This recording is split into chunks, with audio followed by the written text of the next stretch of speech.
10. This is Mission Control Houston. Rock and roll, Discovery.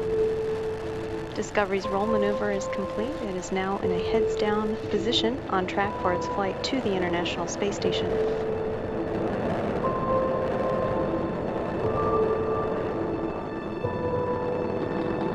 Discovery flying 365 miles per hour, 1.5 miles in altitude, 7 miles downrange from the Kennedy Space Center. Discovery's engines are throttling down as the orbiter passes through the area of maximum pressure on the vehicle.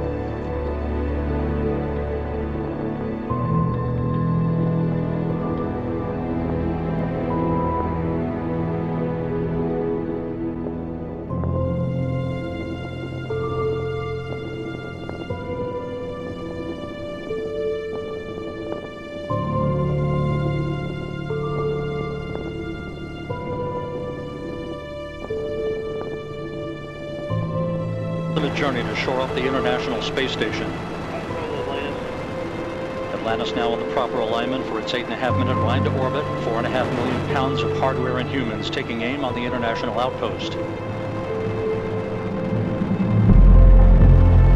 30 seconds into the flight, Atlantis almost 2 miles in altitude, almost 6 miles downrange from the Kennedy Space Center already, traveling 500 miles an hour.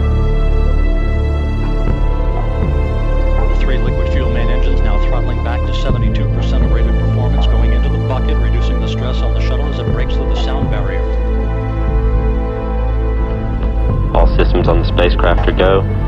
1.5 minutes since liftoff, Atlantis has already burned more than 2.25 million pounds of propellant and weighs less than half of what it did at launch. Atlantis altitude 84,000 feet, 12 miles northeast of the Kennedy Space Center. Atlantis speed now 2,200 miles an hour. Flight controllers are standing by for burnout and separation of the twin solid rocket boosters.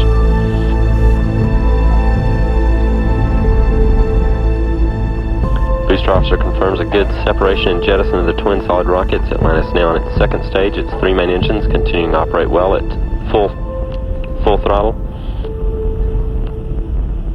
Atlantis performance nominal. And we see nothing that's abnormal whatsoever, Chili.